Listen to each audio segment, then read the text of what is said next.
Hello नमस्ते दोस्तों। आज हम लोग देखने जा रहे हैं हिस्ट्री 6 क्लास की और ये चैप्टर हमारा है 7th। इसका जो शीर्षक है उसका नाम है अशोक एक अनोखा सम्राट जिसने युद्ध का त्याग किया।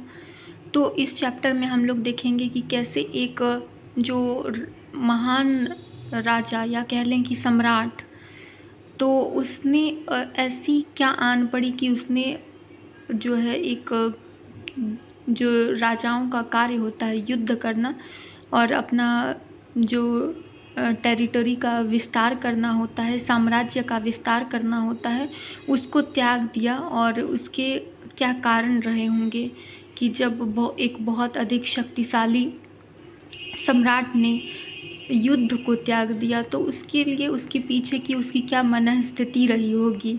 और वो कलिंग का युद्ध जिसने निर्णायक भूमिका निभाई और इसके अशोक के शस्त्र त्याग का एक कारण बना। और उसने फिर उसके बाद अहिंसा को जो एक मतलब परम धर्म के रूप में स्वीकार किया। कितनी महत्वपूर्ण बात उन्होंने बताई और इसमें उन्होंने अपने अभिलेख के माध्यम से और बाद में भारत की विदेश नीति का भी एक यह पार्ट बना। तो अशोक एक महान सम्राट के वास्तव में मतलब अधिकारी हैं, इस चीज़ को हम लोग देखते हैं। और इसी क्रम में हम लोग कुछ उनकी शब्दावलियों को देखते हैं जो इस चैप्टर में आए हैं। पहला हमारा शब्द है वंश। वंश होता है कि जब एक ही परिवार के कई सदस्य उसमें हों तो इसे वंश कहते हैं। प्रायः देखा जाता है जो राजा थे वो धीरे धीरे वंश के रूप में उनके उत्तराधिकारी बनने लग गए, जैसे कि चंद्रगुप्त मौर्य, बिंबिसार और फिर उसके बाद बने थे अशोक, फिर और उनके जो उत्तराधिकारी हुए। तो इस तरह से एक वंशावली बनती हुई प्रतीत होती है। तो ये इसमें राजाओं का मुख्य रूप से देखते हैं कि इसी प्रकार से उनकी शासन प्रणाली रहती है। अभिलेख जो है सबसे पहले भारत में अगर हम देखें तो जनता के लिए जो एक जो भी बात रखी जाती थी, जो भी जो माध्यम होते थे वो अभिलेख, यानी किसी भी विशेष महत्व या प्रयोजन के लिए जो लेख लिखे जाते हैं या हो सकता है कि पत्थर पर खुदे हुए हों या किसी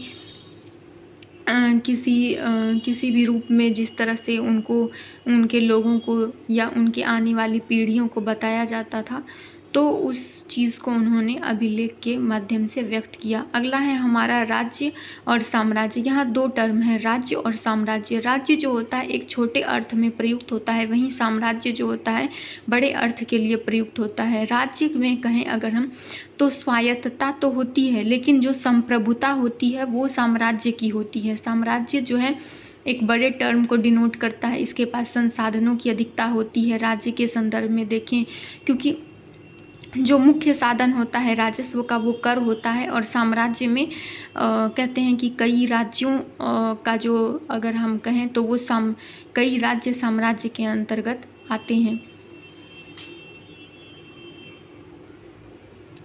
तो ये जो अशोक हमारी कहानी का शीर्षक हैं, उनके संबंध में कहा जाता है कि वो एक सम्राट थे, क्योंकि उनका साम्राज्य था, एक देश नहीं अपितु बहुत सा। इनका तो पाकिस्तान, अफ़गानिस्तान से अधिक तक उनकी सीमा थी, तो ये बहुत इनका विस्तार था। अगला है संदेशवाहक, जो संदेश भेजते थे। संदेश मतलब भेजने का काम करते थे या संदेश लाने का काम करते थे, वो संदेशवाहक थे। अगला है प्रांत। प्रांत जो होते हैं वो प्रशासनिक दृष्टिकोण से बनाए जाते हैं। एक क्षेत्र के अंतर्गत जब भी ज़रूरत होती है तो इसमें प्रांतों के गवर्नर या कह लें कि उस समय के राज्यपाल जो नियुक्त होते थे, सम्राट अशोक बनने से पूर्व एक गवर्नर थे या उस एक प्रांतपति के रूप में कार्य कर रहे थे। नजराना यह होता है कि मुख्य रूप से जब हम किसी से एक तरह से इसे हम गिफ्ट के रूप में कह सकते हैं कि जब भी हम मिलें किन्हीं को तो हम अपने से ऊंचे ओहदे वाले लोग को जो भी चीज़ देते थे उसे उस समय के हिसाब से नजराना कहा जाता था। इसमें बहुत से गिफ्ट हो सकते थे, सोना चांदी या जो भी उस तरह की चीज़ें, या जिस प्रकार के लोग होते थे उस तरह से उनको नजराना दिया जाता है। अगला है धम्म। धम्म जो है यह संस्कृत ये शब्द धर्म का यह प्राकृत रूप है, धम्म।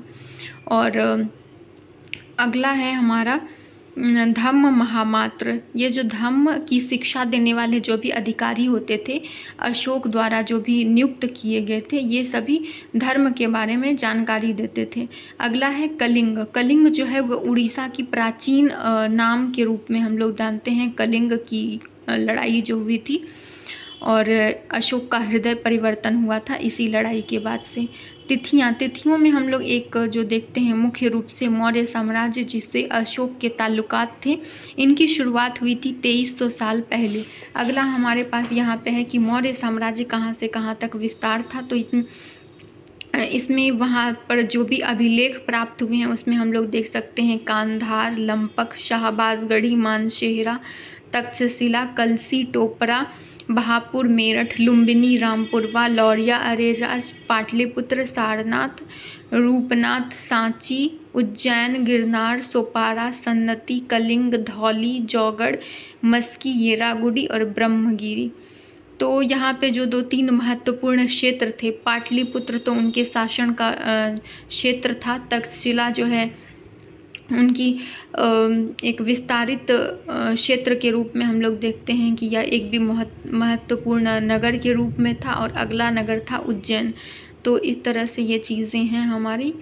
और हमारा जो अगला एक शब्द था इसमें, अगर हम जो अंतर्राष्ट्रीय मानचित्र में हम लोग देखते थे तो वह चीन था। तो फिर से वो रिपीट हो रहा था, इसलिए मैंने उसे छोड़ दिया। और ये चैप्टर आज यहीं पे समाप्त होता है। आप लोगों का धन्यवाद।